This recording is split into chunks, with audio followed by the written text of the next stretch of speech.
여러분, 우리가 이게 안목이라는 말이 있죠. 이 안목이라는 사전적인 의미는 사물의 좋고 나쁨 또는 진이나 가치를 분별하는 능력입니다. 그러니까 안목에는 뭐가 있죠? 좋고 나쁨, 그 다음에 진위, 참과 거짓, 그 다음에 가치를 분별하는 게 안목입니다. 그러니까 다른 사람에 비해서 어떤 물건이나 사물 아니면 사람, 때로는 사건, 이것에 대해서 그거를 잘 분별하는 사람을 가리켜서 우리가 뭐라고 하죠? 참 저 사람 안목이 있다, 안목이 좋다, 이런 표현을 씁니다. 근데 한자로만 놓고 보면은 뭐예요? 눈 안자에다가 눈목자예요. 그러니까 안목이 좋다는 건 뭐냐면 눈이 좋다, 시력이 좋다라는 말입니다. 하지만 이것은 단지 시력이 좋다는 말이 아니지요. 시력이 아무리 좋아도, 눈이 아무리 좋아도 안목이 부족한 사람이 많이 있습니다. 그러니까 안목이 좋다는 말은 겉에 드러난 걸 잘 보고 겉에 드러난 걸 잘 파악한다는 의미가 아니라 속에 숨겨진 가치나 속에 숨겨진 어떤 다른 이들이 보지 못하는 다른 면을 볼 수 있는 그런 분별력을 이야기를 하는 것이죠. 보통 사람들은 지금 현재 눈에 보이고 드러난 것, 그것으로 모든 것을 판단합니다. 사람도 그렇고요, 눈에 보이는 물건도 그렇고요. 하지만 안목이 좋은 사람은 겉에 드러난 것에 현혹되진 않습니다. 겉에 드러난 것보다는 그것이 가지고 있는 참 의미와 그것이 가지고 있는 참 가치를 보려고 노력을 합니다. 속에 숨겨진 가치를 알아챕니다. 그리고 지금 현재 가지고 있는 눈에 보이는 그게 아니라 장래의 어떤 가치나 장래성이나 미래의 어떤 성장성을 보는 눈이 있는 것이죠. 하나의 예를 들면, 여러분 지금 알래스카가 지금은 미국의 영토이지만은 1867년까지는 러시아의 영토였습니다. 알래스카의 면적이 얼마나 되냐면 한반도의 약 7배 정도입니다.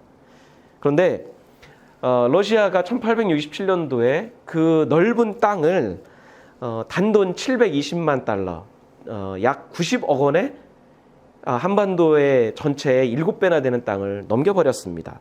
그러니까 지금의 가치로 환산해도 한 2조 원. 그러니까 2조 원이라고 하면 굉장히 큰 것처럼 보이지만은 한반도의 7배 땅이라고 생각했을 때는 굉장히 헐값에 넘긴 것이죠. 근데 소련이 러시아가 알래스카를 판 이유가 있습니다.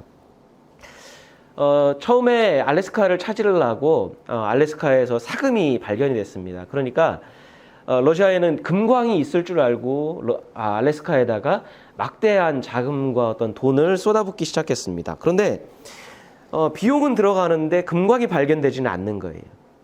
그리고 그때 또 영국과의 어떤 전쟁에서, 크림반도 전쟁에서 러시아가 패하게 됩니다. 점점 밀리니까 국가가 재정적으로 어렵게 되는 거예요. 그리고 돈이 필요한 상황에서 알래스카는 우리가 지도에서 알다시피 어디에 붙어 있죠? 캐나다에 붙어 있습니다. 근데 캐나다가 그 당시에는 영국의 식민지였기 때문에 영국하고 본토에서 싸우는 것도 어려운데 이 알래스카까지 관리하기가 참 힘든 거예요. 그래서 여러 가지로 고민하던 러시아가 여러 가지 이유로 이 알래스카를 미국에게 팝니다. 왜냐하면 그때는 미국하고 영국도 적대적인 관계니까 경제적으로도 뭔가 숨통이 트이고, 그리고 알래스카를 넘기면 영국이 미국하고도 적대적 관계니까 군사적으로도 이익이 되기 때문에 팔았습니다. 그래서 720만 달러에 파는 게 그 당시에는 굉장히 유리해 보였던 거죠. 하지만 몇 년 뒤부터 알래스카에서 금광이 발견되기 시작하고 석탄이나 석유나 구리나 철이나 온갖 자원들이 계속해서 쏟아져 나오는 겁니다. 석탄 같은 경우에는 전 세계 매장량의 10분의 1이 알래스카에 매장돼 있다는 거예요. 석유와 천연가스만 해도 수천억 달러가 거기에 매장되어 있는 것으로 밝혀졌습니다. 아무것도 없는 땅, 얼음으로 뒤덮인 땅이라고 생각했는데 사실 그 속에 엄청난 자원과 엄청난 가치가 숨어 있었던 겁니다. 그러니까 러시아는 자신들의 부족한 판단, 부족한 안목 때문에 이후에 엄청난 후회를 하면서 두고두고 후회를 하고 있는 것이죠. 만약에 러시아가 알래스카를 팔지 않았다고 하면 세계사의 어떤 판도가 바뀌었을 수도 있을 겁니다. 우리가 계속해서 아브라함을 살펴보고 있는데요. 아브라함이 기근 때문에 이집트에 내려갔죠. 내려갔다가 다시 가나안 땅으로 돌아왔습니다. 올라올 때는 출발할 때와 다르게 바로에게서 받은 온갖 어떤 은과 금과 가축으로 인해서 아브라함은 큰 부자가 됐습니다. 아브라함과 같이 있었던 롯 또한 삼촌처럼 가축들이 많았습니다. 이제 올라와서 가나안 땅에 베델 근처에서 아브라함과 롯이 살아가고 있는데 시간이 지나니까 문제가 발생을 해요. 어떤 문제죠? 그들이 가진 재산이 너무 많아요. 재산이 많다라는 건 가축이 많다라는 겁니다. 그러니까 함께 머물기에는 땅이 좁아요. 이집트 땅이나 아니면 메소포타미아 지역에 있는 땅들이면은 부족할 리가 없는데 가나안 땅은 평야나 물이 한정돼 있으니까 그들이 함께 어울려 살기에는 뭔가 비좁은 겁니다. 그러다 보니까 어떤 일이 발생해요? 아브라함의 가축을 치는 목자들과 롯의 가축을 치는 목자들이 서로 종종 다툼이 일어나요. 뭐 때문에 다퉜을까요? 가축을 먹일 물과 풀 때문에, 장소 때문에 서로 다툼이 일어나는 겁니다. 아마 아브라함도 그렇고 롯도 그렇고 그 서로 자신들의 목자들끼리 싸우는 것에 대해서, 다투는 것에 대해서 직접 보고도 들었을 것이고 보기도 했을 거예요. 근데 롯은 계속 침묵을 합니다. 아마 아브라함이 기다려줬을 것 같기도 해요. 근데 롯은 듣고도 보고도 아무런 조치를 내리지 않아요. 그러자 기다리던 아브라함이 먼저 롯에게 이렇게 이야기를 합니다. 오늘 본문 8절 9절 말씀 같이 한번 읽겠습니다. 아브라함이 롯에게 말하였다. 너와 나 사이에, 그리고 너의 목자들과 나의 목자들 사이에 어떠한 다툼도 있어서는 안 된다. 우리는 한 핏줄이 아니냐. 내가 보는 앞에 땅이 얼마든지 있으니 따로 떨어져 살자. 내가 왼쪽으로 가면 나는 오른쪽으로 가고 내가 오른쪽으로 가면 나는 왼쪽으로 가겠다. 아브라함의 말 중에 참 인상적인 게 있습니다. 뭐예요? 우리는 한 핏줄이니 어떤 다툼도 있어서는 안 된다. 핏줄끼리 싸우면 안 된다. 우리끼리 분열되면 안 된다. 가족끼리 다투면 안 된다라는 게 아브라함의 생각이에요. 아무리 재산이 있고 아무리 어떤 물질적인 이익관계가 크다 하더라도 가족끼리 한 필주끼리 다투는 것은 안 된다. 이게 아브라함의 가치관이에요.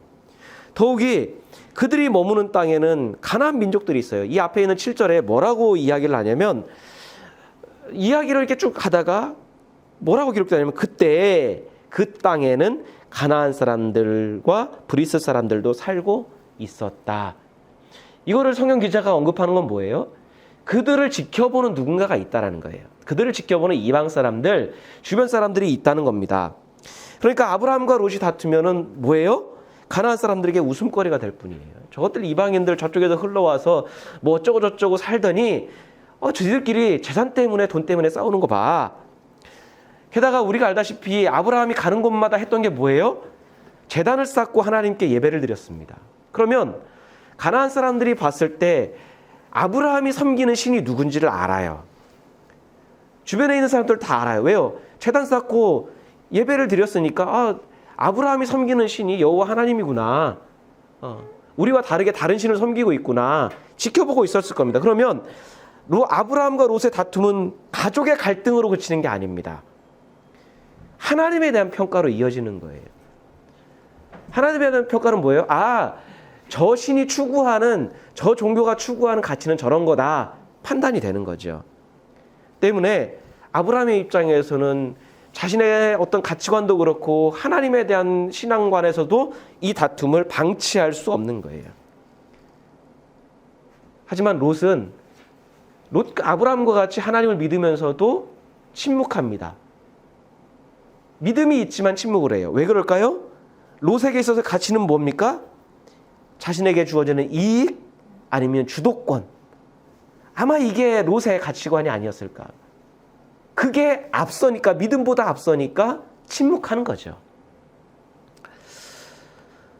이집트에서 바로에게 거짓말을 해서 이미 하나님에 대한 명예를 실추시켰던 경험이 있는 아브라함입니다.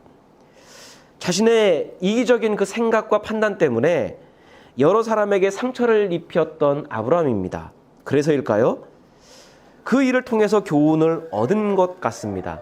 그러니까 바로 앞에 있는 본문과 오늘의 본문은 너무 다른 아브라함의 모습을 보여줍니다. 아브라함은 자신이 먼저 조카 롯에게 손을 내밀어요.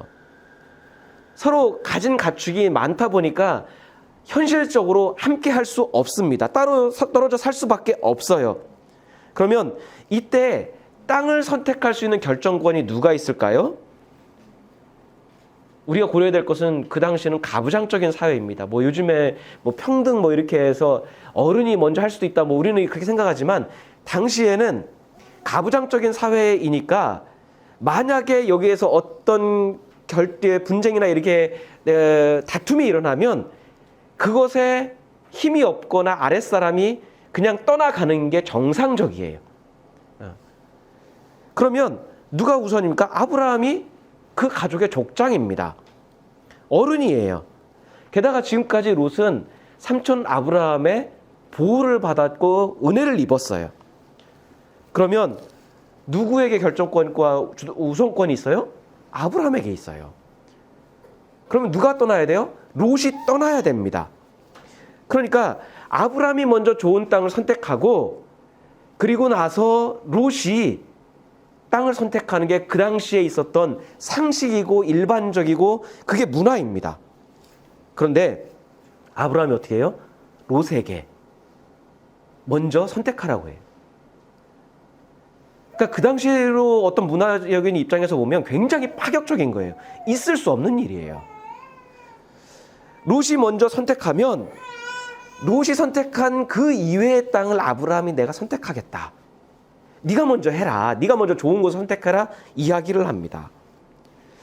여러분 앞서 얘기했지만 가나안 땅은요. 비가 오지 않으면 살아가기 힘든 땅입니다.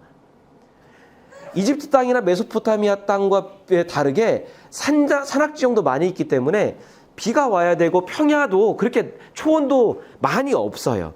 그러니까 만약에 물과 풀이 풍부한 땅을 롯이 먼저 차지한다, 선택한다 하면 아브라함은 살아가기가 막막한 거예요. 그런데도 불구하고 아브라함은 양보를 합니다. 어떤 살아가는 데 있어서 당장에 어려움이 닥칠 수 있는데 아브라함은 어떤 근거로 어떤 마음이 있어서 이런 선택을 할 수 있었을까요? 어쨌든 삼촌 아브라함이 그렇게 제안을 하니까 롯은 즉각적으로 주변을 살펴보기 시작합니다. 우리 창세기 13장 10절 말씀 같이 있습니다. 롯이 멀리 바라보니 요단 온 들판이 소알에 이르기까지 물이 넉넉한 것이 마치 주님의 동산과도 같고 이집트 땅과도 같았다. 아직 주님께서 소돔과 고모라를 멸망시키기 전이었다. 여러분 지금까지 삼촌의 목자들과 자신의 어떤 목자들이 다퉈도 침묵하고 방관했던 롯입니다. 근데 족장인 삼촌이 먼저 손을 내밀었다면 사죄해야 하고 사양하는 게 도리입니다. 그게 일반적인 상식입니다. 미안한 마음을 가져야 됩니다. 근데 롯은 삼촌이 그렇게까지 이야기를 하는데 아무런 제스처가 없어요. 아브라함의 말에 오히려 기다렸다는 듯이 어디가 좋은 땅인지부터 살피기 시작합니다. 아마 롯은 기회라고 생각했을 수도 있어요. 야, 이거 내가 밀려나는 거 아니야? 내가 떠나가는 거 아니야? 이게 불안했었는데, 삼촌이 먼저 얘기를 해주니까, 됐다. 기회라고 생각했을 수도 있습니다. 그렇게 살펴오는데, 롯의 눈에 들어온 땅이 동쪽 땅이에요.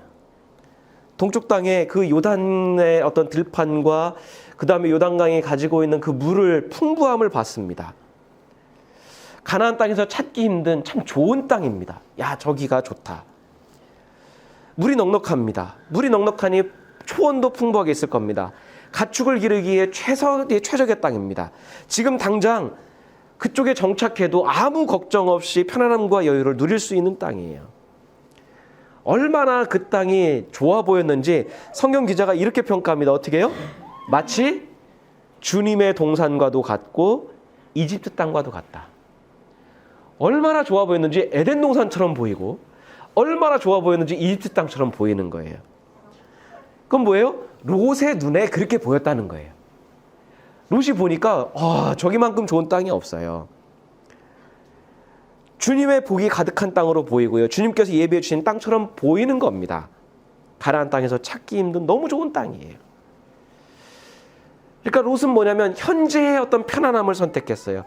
현재 자신의 이익을 선택을 했습니다. 그러다 보니까 그거에 눈이 머니까 뭐예요? 도리와 믿음은 차선으로 밀리는 거예요. 자신이 택한 땅이 자신의 삶을 윤택하게 하고 앞으로 복된 삶을 살아가게 할 것처럼 보였습니다. 분명히 그 땅이 경제적으로 봤을 때는 유리한 땅인 것은 사실입니다. 그 정도로 좋은 땅이에요. 근데 동시에 성경 기자가 이야기하는 건 뭐예요? 아직 주님께서 소돔과 고모라를 멸망시키기 전이었다. 자, 여기서 우리가 볼 수 있는 게 뭐예요? 롯의 눈에 볼 때는 에덴 동산 같고 이집트 땅처럼 좋아 보였어요. 근데 숨겨진 가치는 뭐예요? 하나님의 멸망이, 하나님께서 멸망을 준비하고 다짐하고 계시는 땅이라는 거예요. 여러분, 롯이 어떤 마음으로 소할 지역을 선택했을까요? 그거는 롯의 이동 경로를 보면 알아요. 롯이 아브라함을 떠난 후에 바로 거기서 정착한 게 아니에요. 보니까 성경에 뭐라고 해요? 여러 성읍들을 계속 옮겨 다녀요. 여기 살다 보니까 좀 뭔가 미흡해요. 그러니까 그 다음 성읍으로 옮기고 그 다음 성읍으로 옮기고 계속 옮겨 다닙니다. 그러니까 더 좋은 데를 옮겨 다닙니다. 그러다가 롯이 정착한 곳이 어디예요? 소돔이에요. 자, 그런데 성경 기자는 소돔에 대해서 어떻게 평가해요? 우리 13절 말씀입니다. 소돔 사람들은 악하였으며 주님을 거슬러서 온갖 죄를 짓고 있었다. 여러분, 롯이 정착하기로 한 소돔은 온갖 죄악이 가득한 땅입니다. 하나님을 거스르는 땅입니다. 소돔 사람들은 너무나 악했습니다. 옮겨 다니다가 롯이 정착하기로 결정한 소돔 땅이 그런 땅이에요. 여러분, 롯이 소돔에 정착하기로 했을 때 고민하지 않았을까요? 생각하지 않았을까요? 지금까지 자기가 있었던 지역들과 비교해 보지 않았을까요? 모든 걸 판단하고 계산하고 결정한 거예요. 소돔에 살면 어떤 일이 생길까? 어떤 이득이 있을까? 어떤 장점이 있을까? 어떤 단점이 있을까? 충분히 다 고려했을 겁니다. 그러면 롯이 소돔에 머물기로 했다면 뭐예요? 아, 내가 손해보는 것보다 이익이 많을 거야. 지금까지 살아왔던 어떤 지역들보다 뭔가 장점이 더 많다라고 본인이 선택한 거예요. 그러니까 어떤 겁니까? 자신이 얻을 혜택과 이익을 위해서라면 그 지역에 소돔 사람들이 악해도 상관없어요. 그곳에 죄악이 만연해도 상관없어요. 그 땅이 하나님을 거스르는 땅이어도 상관없어요. 그 모든 걸 다 고려하더라도 나한테 주어지는 혜택이 크다고 생각한 거예요. 그렇다고 해서 우리가 흔히 얘기하듯이 롯이 소돔 사람들에게 하나님을 알리기 위해서, 소돔을 변화시키기 위해서 사명감이나 믿음으로 선택한 건가요? 아니에요. 롯의 관점은 뭐예요? 롯의 안목은 뭐예요? 현재 얼마나 풍요로운가. 롯의 안목과 관점은 지금 오직 경제적으로 나에게 얼마나 편안함을 줄 수 있나, 넉넉함을 줄 수 있는가, 거기에 꽂혀 있는 거예요. 그렇게 롯은 하나님의 약속도 저버리고 믿음도 뒤로 무르고 제일 순위가 뭐예요? 보이는 환경, 그것을 따라 살기로 결정을 하는 겁니다. 그로 인해서 우리가 알고 있듯이 훗날 어떤 일이 벌어집니까?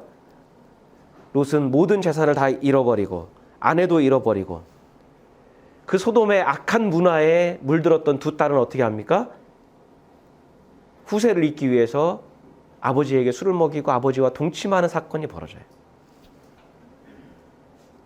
그로 인해서 벌어질 결과가 어떻게 되었는지 성경은 이야기해주고 있습니다. 한편 롯에게 먼저 선택권을 준 아브라함은 어땠을까? 우리 14절 15절 말씀입니다. 롯이 아브라함을 떠나간 후에 주님께서 아브라함에게 말씀하셨다. 너 있는 곳에서 눈을 크게 뜨고 북쪽과 남쪽, 동쪽과 서쪽을 보아라. 내 눈에 보이는 이 모든 땅을 내가 너와 내 자손에게 아주 주겠다. 롯이 좋은 땅을 먼저 선택했으니까 물과 목초지가 넉넉하지 않은 이제 황량한 벌판이나 돌이 많은 험한 곳만 남았을 겁니다. 근데 이 모든 상황을 쭉 지켜보셨던 주님께서 아브라함에게 말씀해요. 너 눈을 떠서 동과 서와 남과 북을 다 바라봐라. 성경에서 우리가 주의해야 될 표현은 롯이 본 건 동쪽이에요. 하나예요. 근데 하나님께서는 동쪽을 포함한 동서남북을 다 바라봐라. 그리고 다녀봐라. 그곳을 내가 너에게 주겠다라고 말씀하시는 거예요. 이것은 롯이 동쪽만 선택해서 스스로 선택해서 간 것과 비교해 봤을 때 하나님이 주신 약속은 시사하는 바가 너무 큽니다. 롯은 자신의 안목, 자신의 선택, 자신의 결정, 자신의 가치관을 따라서 갔습니다. 믿음이나 약속이 아니라 뭐예요? 철저히 경제적인 이득, 그걸 따라서 갔습니다. 반면에 아브라함은 롯을 위해서 본인의 이익을 포기했어요. 아브라함에게 더 중요한 건 뭐예요? 경제적인 이득보다는 롯과의 관계가 깨지지 않는 거예요. 하나님이 주신 이 관계가 깨지지 않는 게 우선입니다. 그리고 더 나아가서 그에게 있어서 그걸 통해서 이루고자 하는 건 뭐예요? 하나님 백성으로서의 정체성이에요. 하나님이 주신 믿음, 그 약속입니다. 그러니까 하나님의 자녀답게 선택받은 자답게 살고 그게 아브라함에게서는 중요한 거예요. 어쩌면 이집트에서의 그 혹독했던 경험, 그게 아브라함에게 어떤 교훈을 줬던 것 같아요. 아브라함은 확실히 이집트 땅에서 봤을 때 믿음의 사람과는 거리가 멀어 보였습니다. 뭐 믿음이 있는 사람이 저런 식으로 행동하나, 약속도 없는 사람 같아 보이고 믿음도 없어 보이는 그런 사람 같았습니다. 그러니까 이집트에서는 믿음에 있어서 완전히 실패한 거죠. 근데 그 믿음의 실패를 통해서 뭔가를 배운 것 같아요. 믿음의 삶에 대해서 다시 돌아본 것 같습니다. 내가 믿음의 사람으로 맞나? 하나님의 약속을 따라 사는 삶이 어떤 것인지 깨달은 것 같습니다. 그거는 그 뒤에 이 아브라함의 변화된 삶과 행동, 그 판단이 그것을 이야기를 해줍니다.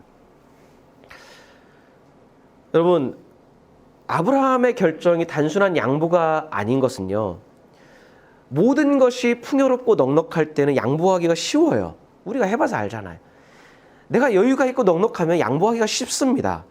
대안이 있어. 내가 대안이 있다고 하면요, 누군가에게 양보해주고 주는 게 쉬워요. 누구나 할 수 있습니다. 하지만 뭔가 제한되어 있고 열악하고 대안이 없을 때는 양보하기가 쉽지 않아요. 왜요? 이거 양보하면 내가 죽는데요. 내가 당장에 곤란한데요. 그러니까 메소포타미아나 어떤 그 하란이나 우르에서는 양보하기 쉬워요. 물이 풍성했던 이집트 땅이라면 오히려 수월할 수 있습니다. 하지만 가나안 땅은 달라요. 게다가 여전히 아브라함은 가나안 땅에서 이방인입니다. 누가 이게 땅을 차지한 것도 아니고 여전히 가나안 사람들이 볼 때는 아브라함은 여전히 이방인이에요. 그러니까 그러한 땅에서 좋은 땅을 먼저 선점하는 거는요, 최우선적인 과제예요. 거기를 선점을 해놓고 해도 다른 걸 해야 되죠.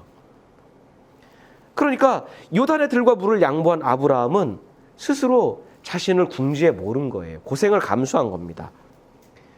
그야말로 하나님의 돌보심이 없이는, 하나님에 대한 믿음이 없이는 가나안 땅에서 생존하기도 어려운 상황으로 스스로를 몬 겁니다. 그래서 아브라함이 롯에게 먼저 보여준 그 호의를 신학자들은 이렇게 평가를 합니다. 하나님의 약속에 대한 신뢰가 없이는 보일 수 없는 믿음의 결단이자 행동이다라고 이야기를 해요. 그러니까 그 근거에는 하나님에 대한 신뢰가 없었다면 그 당시의 상황으로 봤을 때는 도저히 보일 수 없는 믿음이자 결단이라는 거예요. 그러니까 겉으로 볼 때는 무모해 보이고 겉으로 볼 때는 대책이 없어 보이지만 아브라함에게는 뭐가 있어요? 속에 하나님의 약속이 있는 거예요. 하나님은 가나안 땅에 약속을 주셨습니다. 그러니까 하나님의 약속을 믿는다면 여기를 떠나는 게 아니라 어려워도 가나안 땅에 머물러야 되고 가나안 땅을 지켜야 되는 거예요. 롯처럼 이것저것 풍요로움이나 현재의 편안함을 갖추게 되면 이집트 땅에서의 실수를 반복할 수밖에 없는 거예요. 자, 우리 12절 13절 말씀 한번 다시 읽겠습니다. 아브라함은 가나안 땅에서 살고 롯은 평지의 여러 성읍들을 돌아다니면서 살다가 소돔 가까이에 이르러서 자리를 잡았다. 소돔 사람들은 악하였으며 주님을 거슬러서 온갖 죄를 짓고 있었다. 자, 보면 성경 기자는요, 아브라함과 롯의 삶을 명확하게 구분합니다. 아브라함은 악조건에도 불구하고 가나안 땅에서 살았다. 약속의 땅엔 가나안에서 살았다라고 이야기를 합니다. 반면에 롯은 어떻게 해요? 여러 성읍들을 돌아다녀요. 이익과 풍요를 선택한 롯은 이리저리 헤매고 본인의 선택을 쫓다가 선택한 게 어디예요? 결국에 선택한 게 소돔이에요. 그러니까 하나님께서는 믿음의 선택을 한 아브라함에게 다시 약속을 확인시켜 주는 거죠. 믿음의 사람으로서 도리를 저버리지 않는 아브라함에게 가나안 땅에 대한 약속을 다시 말씀하시는 거예요. 먼 훗날의 결과를 보았을 때 결국 아브라함이 보고 걸었던 그리고 지키고 살았던 가나안 땅을 그 동서남북을 하나님께서 후손들에게 주셨습니다. 하나님의 약속을 다시 확인받은 아브라함은 가나안 땅에 확실하게 정착을 합니다. 현재는 아무것도 없는 것처럼 보이지만 하나님의 약속에 소망이 있는 곳을 지킵니다. 우리 18절 말씀입니다. 아브라함은 장막을 거두어서 헤브론의 마물에 곧 상수리 나무들이 있는 곳으로 가서 거기에서 살았다. 거기에서도 그는 주님께 제단을 쌓아서 바쳤다. 그 땅에 머물고 있는 아브라함의 삶을 보여줍니다. 제가 이번 주에 이렇게 보다가 제목이 이렇게 눈에 확 들어오는 영상이 하나 있었습니다. 뭐냐면 사람의 뇌는 부정의 개념을 이해하지 못한다라는 영상을 봤습니다. 그러니까 영상에서 강사가 이야기를 하는데 뭐라고 하냐면 사람의 뇌는 부정이라는 개념을 이해하지 못할 뿐만 아니라 할 수가 없다는 거예요. 예를 들어서 여러분 제가 한번 이야기하겠습니다. 여러분 제가 딱 얘기하는 순간에 그거를 하셔야 되는데요. 코끼리를 생각하지 마세요. 하는 순간에 여러분 코끼리를 생각하지 않나요? 생각하지 않았던 코끼리가 머릿속에 떠오르는 거예요. 머릿속에 지워지는 게 아니라 오히려 더 선명하게 떠오릅니다. 그러니까 하지 말라라고 하면 부정적인 것을 강조하면 오히려 더 선명해지는 역효과가 난다는 거죠. 근데 이거를 스키 선수들이 너무나 잘 알고 있다는 거예요. 스키 선수들 보면은 그 빠르게 활강하면서 그 수많은 나무 사이를 어떻게 이리저리 피하면서 올 수 있을까요? 근데 놀라울 만큼 단순하다라는 겁니다. 스키 선수들이 나무를 피해야 돼 이렇게 생각하면 나무만 눈에 들어온다라는 거예요. 그러면서 이 많은 나무를 어떻게 피하지라는 두려움이 생긴다라는 겁니다. 근데 대신에 나무가 아니라 길을 따라가야 돼. 눈길을 따라가야 돼로 생각하면 길이 보이고 길이 넓어진다는 거예요. 나무를 피할 생각에 집중하면 나무만 보이는데 길에 집중하면 나무보다는 나무 사이에 난 그 길이 점점 더 넓어 보이고 본인이 갈 수 있는 길로 보인다는 거예요. 분명 눈앞에 수많은 나무들이 앞에 다가오는 게 현실인데 길은 그것을 충분히 지나갈 만큼 더 넓게 보인다라는 거죠. 말 그대로 관점의 문제라는 겁니다. 저는 이 뇌는 부정의 개념을 이해하지 못한다는 말이 믿음으로 살아가는 우리의 믿음의 길과 비슷하다라는 생각이 들었습니다. 여러분 아브라함이 그 가나안 땅에 살 때 눈앞에 펼쳐져 있는 그 수많은 장애물들, 수많은 걱정거리들이 아니라 아마 하나님의 약속과 하나님의 말씀에 집중한 게 아닐까.